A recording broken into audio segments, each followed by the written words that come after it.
Messieurs, regardez cette foule. C'est incroyable. Personne ne fait des rassemblements comme nous. Les médias corrompus, les fake news là-bas au fond, ils détestent ça. Ils détestent voir que nous avons raison sur tout. Et aujourd'hui, qu'est-ce qu'on voit? On voit la fin d'un désastre qui n'aurait jamais dû commencer. Je vous l'avais dit. Je l'ai dit à tout le monde.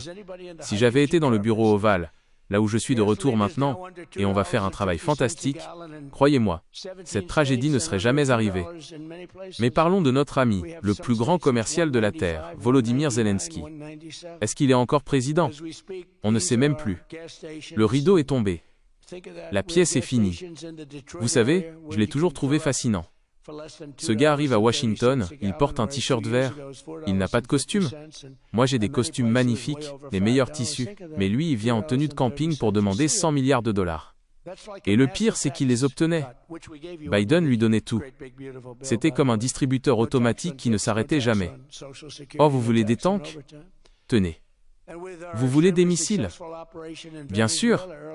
Le Titanic de la diplomatie, il pensait qu'il était une star d'Hollywood. Il faisait la couverture de Vogue. Vous vous rendez compte? Votre pays est en guerre, les gens souffrent, et vous posez pour des photographes de mode avec votre femme. C'est une honte. C'est une insulte à l'intelligence des Américains. Et pendant qu'il jouait à la star, Poutine, qui est quelqu'un de très intelligent, très dur, je le connais bien, on s'entendait bien. Et c'est une bonne chose de s'entendre avec des gens qui ont des ogives nucléaires, n'est-ce pas? Poutine attendait. Il voyait la faiblesse. Il voyait l'incompétence de Biden et l'arrogance de Zelensky. Zelensky m'a snobé. Il pensait que les démocrates allaient le sauver pour toujours. Il pensait que l'argent des contribuables américains était une source infinie. Mais devinez quoi? La source est tarie. Le chèque est refusé. Et maintenant que la Russie a gagné, maintenant que le drapeau russe flotte là où il ne devait pas flotter, il se demande ce qui s'est passé. Ce qui s'est passé, Volodymyr, c'est que tu n'as pas voulu faire de deal. Et dans la vie, si tu ne fais pas de deal, tu perds. Et il a perdu gros. Il a perdu son pays, il a perdu son influence, et il a perdu mon respect. I told you so. Je lui avais dit, appelle-moi. On va régler ça. J'aurais pu régler cette guerre en 24 heures. On se met dans une pièce, j'appelle Vladimir, j'appelle Volodymyr, et on trouve une solution. On aurait sauvé des centaines de milliers de vies. Des gens magnifiques, des deux côtés. Des villes entières qui ne seraient pas en ruine. Mais non, il voulait être le héros. Il voulait écouter les types du Deep State, les va-t-en-guerre de Washington qui adorent voir l'argent s'envoler vers l'étranger, parce qu'ils en récupèrent une partie au passage. C'est dégoûtant. Regardez le résultat aujourd'hui. C'est un désastre total. Et qui va payer pour la reconstruction? Ils pensent que c'est nous. Ils disent « Oh, l'Amérique est si riche, l'Amérique va reconstruire l'Ukraine. » Eh bien, j'ai une nouvelle pour eux, une nouvelle très importante. Passe 1 centime. On ne va pas dépenser l'argent de nos travailleurs pour reconstruire un pays qui n'a même pas été capable de dire merci quand on lui a sauvé la mise pendant 2 ans. On a des routes à Chicago qui ressemblent à des zones de guerre. On a des villes comme Détroit qui ont besoin de cet argent. On va reconstruire l'Amérique d'abord. La fin des illusions. Zelensky, maintenant, il appelle tout le monde. Il est désespéré. Il se rend compte que ses amis de l'Union européenne ne sont pas si généreux quand l'oncle Sam ne paie pas la note de restaurant. Les Européens, parlons-en. Ils sont les plus grands profiteurs de l'histoire. Ils nous utilisent pour leur défense, ils nous utilisent pour leur commerce, et quand il s'agit de payer pour leur propre arrière-cour, ils regardent ailleurs. Je leur ai dit, payez, vous devez payer votre part. Et ils ne l'ont pas fait. Alors quand Poutine a frappé, ils ont crié au secours. C'est fini tout ça. On n'est plus les pigeons du monde. Zelensky pensait qu'il pouvait me dicter ses conditions. Il pensait qu'il était plus malin que Donald Trump. Vous imaginez?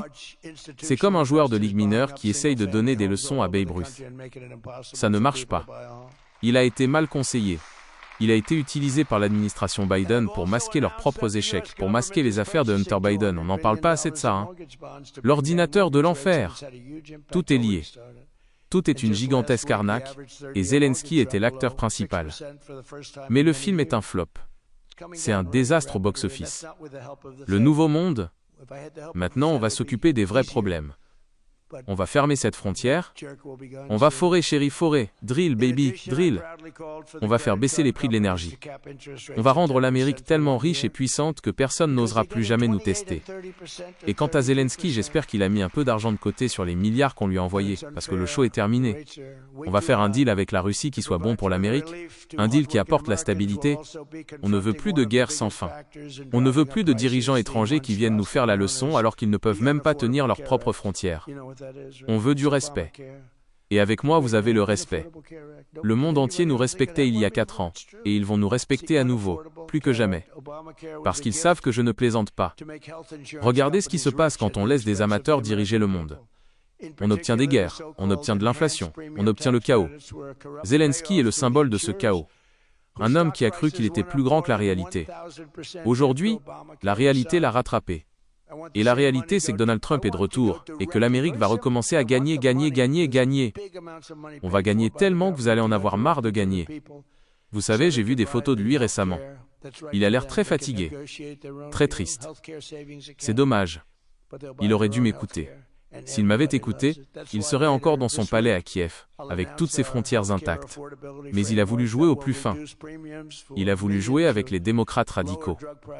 Et quand on joue avec le feu, on se brûle. Il s'est brûlé, et il a brûlé son pays avec lui.